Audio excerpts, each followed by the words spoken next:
Monzer Taleb, who has been a resident of Dallas for 37 years. I don't know if he was ready to go, but you're next. He studied under his late father, Dr. Mustafa Taleb, graduate at Al-Azhar al-Sharif. During his period, he was associated with many different Islamic organizations and masajids, and also has served at various boards and trusts. He is also an accomplished motivational speaker, serving in many local and national organizations. Sheikh Taleb is a special instructor at Bain Institute. Separately, he has conducted various seminars and lectures on Islamic history, such as motivational personal growth, family leadership, and leadership seminars. Currently, he is pursuing his master's degree in Islamic Studies from the Islamic Online University of Qatar. He also has background in computer programming and telecommunications and management. So please help me in welcoming Dr. Sheikh Taleb. Assalamu alaikum. I guess it's really cold outside, huh?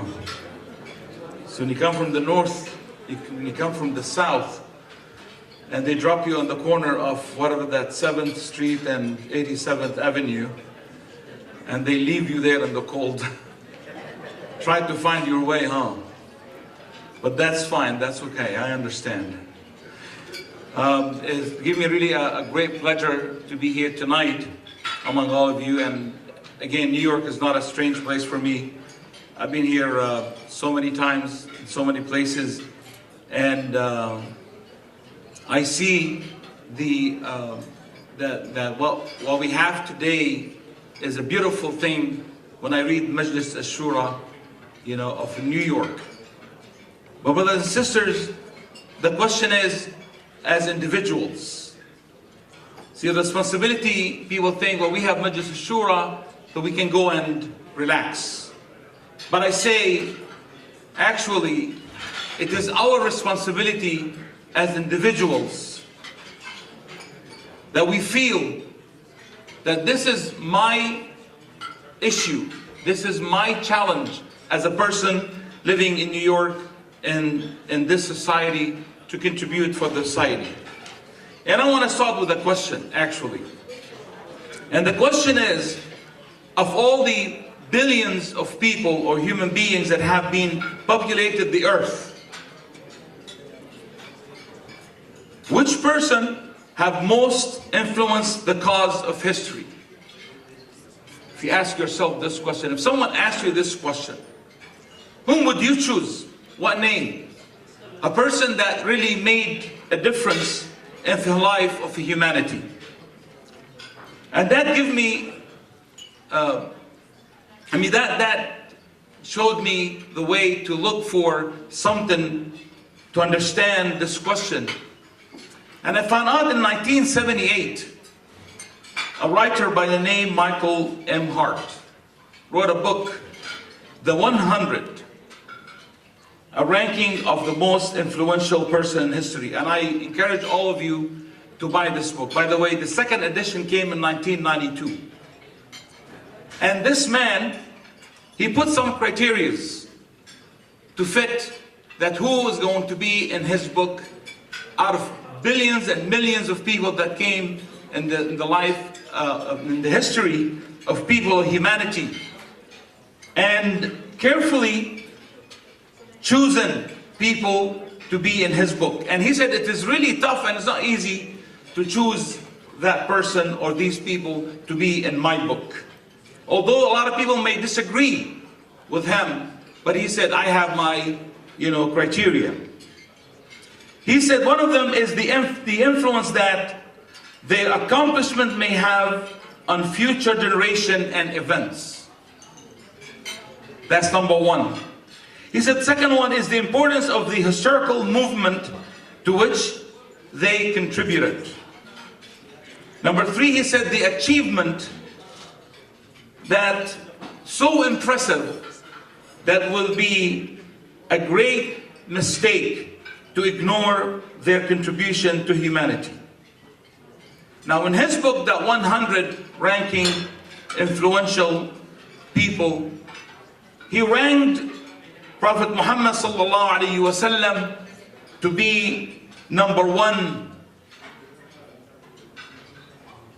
Prophet Muhammad ﷺ was number one in his book. He said, I chose Muhammad to be number one in my book because he, surprisingly to many people, he said that in history he was successful in both the religious and secular levels. Another surprise to me, and he said to many people, in the book actually of the first of the 100, he said not only Prophet Muhammad sallallahu alaihi wasallam, but number 52 in the list was Umar ibn al-Khattab radiyallahu anhu. Now why would you include number one Muhammad sallallahu alaihi wasallam and then Umar ibn al-Khattab, although they are from the same religion? There was a story about Umar radiallahu anhu when he was among the companions. And he asked them, he said, Tamannaw, give me a wish. What do you wish? What do you like to see? Tell me, what do you wish for? And he said, one of them said, Ya Amir al-Mu'mineen, I wish I have this house full of gold and silver so we can spend it in the cause of God. He said, one more. Another person said, I wish this whole room is full of pearls and jewelry that we can truly spend it for the cause of God. And then he said, give me another wish. Tell me, what do you want? They said, we give up. That's all what we have. Then he told them, he said, I wish that I have a room full of Abu Ubaidah al-Jarrah, full of Mu'adh ibn Jabal, Salim Mawla Abu Hudayfa, and Hudayfa ibn al-Yaman, so they can help me in this society. So actually he didn't wish for money. He didn't wish for gold or jewelry or pearls. He wished for people. And at that time Abu Ubaidah died. He passed away. At that time Salim Mawla Abu Hudayfa passed away. Mu'adh ibn Jabal passed away. So these companions already passed away. So he said, I wish I have these people to fill this room. What am I saying here today, brothers and sisters? That Umar radiallahu anhu was talking about human resources. That you and me are important in this society. And to make a difference. Not only that, but because of the establishment and the accomplishment for the society at large. Someone like Umar ibn al-Khattab, he said, Michael Moore, said that he made more than 35 innovations that helped the community at large. And of course, I'm not going to sit here tonight, read the whole thing, but I'm going to give you a few things that he talked about. He talked about establishing the public treasury, which is called Baytul Mal. The public treasury, this one that will help the society at large.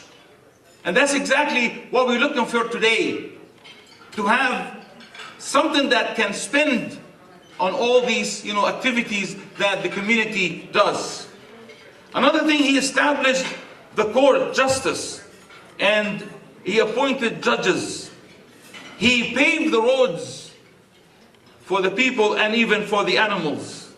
He put an army reserve on the payroll. He's the one who started something called the census, registration for people. He provided in the army, an officer, an accountant, an interpreter, and an imam. He established the land revenue department. He established the police department. So many, I can go on and on and on and on. But my point, brothers and sisters, tonight, and what we are here for a purpose, and our purpose is that every one of us can contribute and make a difference in the life of humanity at large. I love what Dr. Tariq Ramadan said one time. He said, enough of integration. It's enough for us to integrate with society. It is time for contribution. We have to contribute as individuals, as our capacity, according to our capacity. And to get out of our comfort zone. We are all achieving things in our life and make our life better, which is good. But in the same time, you have to think, how can I contribute for the society at large to make it a better place for humanity, not only for me? The Prophet ﷺ have taught us that he never worked for himself. He worked for the community. The same thing he told the companions after him, that you live for the community, you don't live for yourself. And you try your best, as much as you can, to resolve some of these issues that we have in the community. Yes, maybe I'm not a public speaker. Maybe I'm not a motivational speaker. Maybe I'm not a social worker. Maybe I'm not a civil right, person. Maybe I'm not in the government. I'm not a person of politics. But at least you ask yourself. I love what Sheikh Imam Siraj Wahaj, I'm not sure if he is coming tonight or not, but he is my mentor, he is my teacher. And I love what he said one time. He said, a homeless man, without him today, we don't know much of the... I'm done, believe me. Did you put 0 minutes or something? What? Oh, 5 minutes, okay. I thought that's what she put, 0 minutes in. I'm done, I have 1 minute only. So he mentioned this, and I finish with this. He said that a homeless man, without him today, we don't know a lot about the life of the Prophet ﷺ. He said a homeless man lived in the time with the Prophet ﷺ. Anybody would give a name? Anybody would give a name for that person? Huh? Who? Someone just said it. Abu Hurairah radiallahu anhu. He was a homeless man. Well, according to our time, he doesn't have a house. He lived in the masjid. But 2/3 of the ahadith that was narrated was almost by him. He was homeless in our understanding. But he was living in the masjid because he didn't have a house. But in the same time, he contributed so much for the community, although he was poor. Bilal ibn Rabah was poor, he was a slave. But look what he contributed for the community today. You mentioned anywhere in the world, you said Bilal. Do you know Bilal? They say Bilal ibn Rabah. Muaddin Rasul sallallahu alayhi wa sallam. Ammar ibn Yasir. All these people, they were like slaves. Some of them were like weak. They didn't have much to give. But they have contributed for the whole world to make a difference. So tonight, brothers and sisters, I say enough the talk. Let's walk the walk.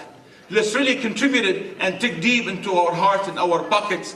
And help the Majlis Shura and help Brother Ayman, who inshallah will come later tonight, to really ask all of you to contribute generously and open your heart before you open your pockets, and contribute as organizations, as individuals, as much as you can to make this community a pioneer in the work coming for the future of our generation, our children, and our offsprings. Thank you for allowing me to be here tonight. Jazakumullah khair. May Allah bless you, your family, and unite our hearts and our mind, inshallah. Wa akhiru da'wana and alhamdulillahi rabbil alameen. Wassalamu alaikum wa rahmatullahi ta'ala wa barakatuh. ITV, Call of Peace.